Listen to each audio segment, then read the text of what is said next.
In a Chelsea shirt together, you can see the most Premier League goal contributions from 2023 to 24 to the present day, and they are top of the table with 10. They're becoming quite the partnership, Mo.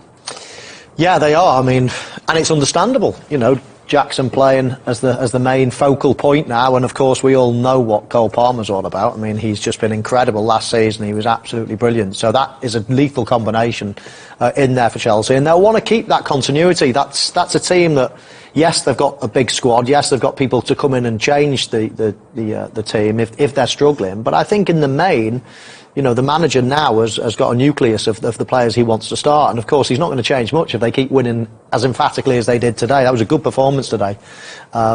So Chelsea might be onto something. You know, we all have said so many times in recent seasons that it's just all, you know, they get a little bit of consistency and then it all gets ripped up again.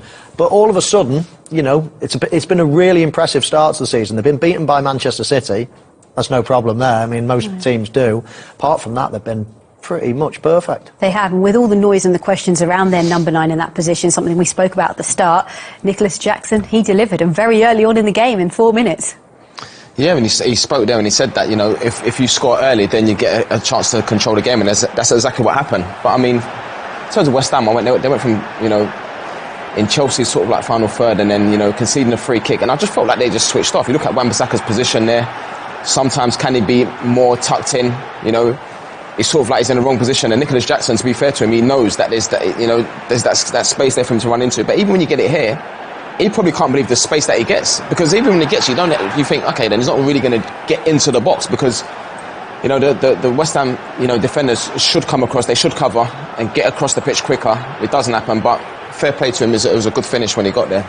Yeah, I thought Alvarez was pretty slow here. I thought he could keep Jackson going out wide, but he just didn't have the pace to. The other thing I never mentioned at half-time, actually, I don't think the goalkeeper's covered himself in any glory then. You shouldn't be scoring from there. No. I mean,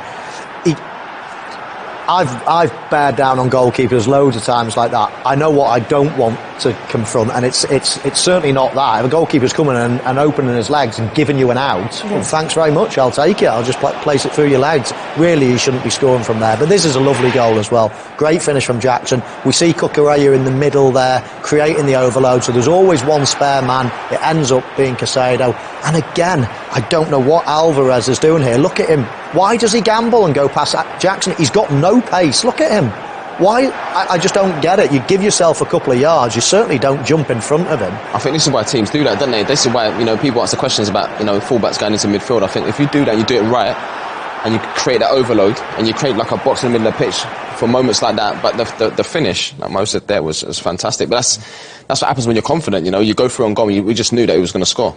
Yeah, and he is full of confidence, isn't he? Let's have a look at 3-0, Cole Palmer. We said that he is one name that is guaranteed to start, and this is why. He delivers. Yeah, again, we made the point at half-time. Wan-Bissaka in a forward, in an advanced position, and again, Chelsea can attack. Look, all that space in the left-hand side. Cole Palmer does really well. He notices early that he's got to make an overlapping run. Again, defensively, why are they trying to nick the ball all the time? They keep conceding themselves. They just keep giving themselves away. All of a sudden, they're one man down because they're too aggressive in trying to win the ball. Just let Jackson touch it. Let him go back. Keep your shape. But no, they commit themselves. But this is a lovely finish. I was saying to Jermaine when it went in, this is a finish that's probably not used enough. And that angle, going high and near post, is impossible for the goalkeeper. It's amazing. A really good finish. You know what's interesting? Even looking at the goals, and you see, you know, how much space Nicholas Jackson had. Not just him, the forward players to run into. I can't remember seeing Wan-Bissaka playing like that ever. No. I can't remember the amount of times I've seen him actually running back towards his own goal. You know, he's never probably played like that before. You know, I think with him, you know, you speak about 1v1 defending, he probably has to stay in his position and make it a little bit difficult, but it was weird how high he played, and in certain moments as well, he's actually been inverted playing inside. If you're West Ham, if you're the manager, if you're the recruitment officer, if you're whoever you are at West Ham, and you're wanting a full-back to play in this, the last person you go and buy is Wan-Bissaka. Yeah, don't get me wrong, I think he's probably the best right-back in terms of defensively in the country, in the Premier League.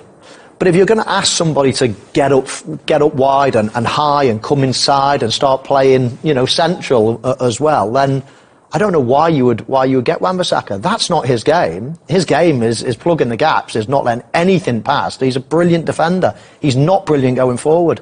Yet they're utilising him in totally the wrong way. It's a very strange buy if they're going to utilise him like that. Yeah.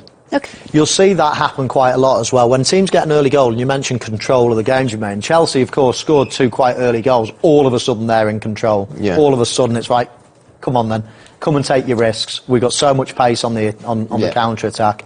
And then you just play into their hands. And sometimes it's almost inevitable, because what can West Ham do? They can't just sit back themselves and pass it around. They've got to sort of commit. They've got to get back into the game, and you just play into. And that's the beauty of scoring a couple of goals early on. You just control. You're in total control of the way the game plays. Then, from West Ham's perspective, we saw that the fans were obviously disappointed. A few of them did leave quite early as well. What is it that needs to be done now? How can we see a better performance from West Ham? What does Lopetegui need to work on, really? I think if you look at the team, we spoke before about obviously Wan-Bissaka, you know, seemed like he was in the wrong areas. I think just a little bit of structure, to be honest. I think, you know, it's so important in that, because you can talk about tactics and systems and stuff like that, but within that, you need structure.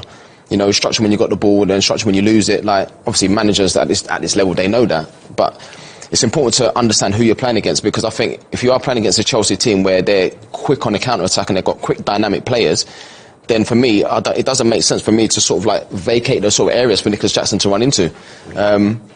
But like I said, listen, it's early days, early this season. I'm sure they'll be okay. But, you know, on reflection, when you watch this game today, I'm sure there'll be areas that they need to improve on. And West Ham have got some really good attacking players, haven't they, that actually can probably make something from nothing. I think last season and previous seasons under David Moyes, it was quite boring and quite structured, and you know, you would love a fullback to go and join just to help out the attack a little bit. Actually, now I look at West Ham and think, do you know what? If you leave the attacking players and one or two of the midfield, Paqueta and that attack, between them, I think they can cause trouble. I don't think they need to risk anything at the back by committing the likes of Wan-Bissaka into areas he's no good at anyway. So I think it's quite a strange balance at the moment. But I think they've got the players there. He's just got to shuffle his pack in the right way, tactically, you know, nail it a little bit better. But in terms of players, I think they've got plenty of them and plenty of quality to do okay.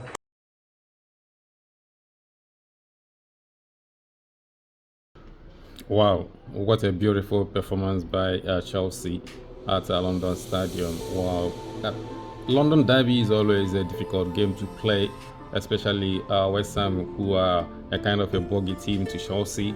And to go there and drop that kind of performance, wow, I'm impressed. And also, apart from being clinical in front of goal, they were able to be solid at the back, you know, drop their shape, you know, defended their lines, you know, defended balls in the box. You know, that's the kind of very difficult to do against West Ham, because they put a lot of balls in the box. And then Chelsea could have even scored more goals if they were clinical with their decision making, especially Noni Madueke, you know, who had a couple of chances to square balls to people who are free in the box, but decided to go for goal.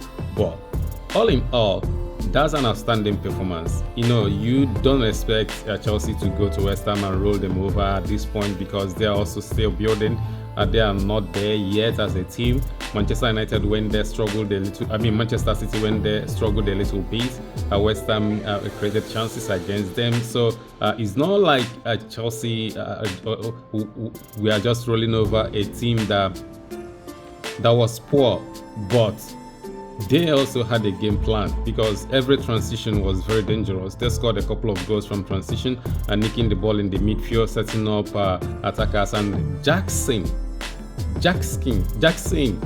had an insane game today. 2 goals and 1 assist, and he was really clinical with his chances. You know, we always talk about Jackson and missing chances, but not today at all. He put away his chances like a seasoned pro, especially the second goal with outside of his right boot. Wow, that was very impressive. That shows a guy who is high on confidence at the moment. Wow, what a performance by the Blues. You know, solid 3 points that will take them to second place in the table for the time being on goal difference, before other teams start playing later in the day. But a good afternoon for the Blues and the one to hold on to for the next game. And I think that as a team that they are gelling pretty well. Enzo Maresca is doing a very good job, and if you look at players, on the bench that he brought on, the Nkunkus, the Felix, the Zassi, they have a solid bench, and that's one thing Mm. people underrate about this Chelsea team. It's not like the season really starts after December. That's in January next year, and that's when teams start falling apart. Injuries setting, players, getting tired, and you look at teams like Chelsea with that kind of bench, they're not gonna struggle much because they will have adequate players replacement, as replacements, and players who are close to the level of players who are facing regulars. So to me, I don't know about you, but if they keep improving this way, I think they are going to make top 4. If they keep improving this way, they are going to make top 4, because with the squad they have, I don't see them falling apart at the turn of the year. I don't see that happening. I think that they will hold on and then finish the season very strongly. And don't forget, with a new manager, new philosophy, they can only get stronger from here. So which means by the turn of the year, they will be on fire if everything goes according to plan, which looks more likely at the moment. So it's been beautiful afternoon for the Blues.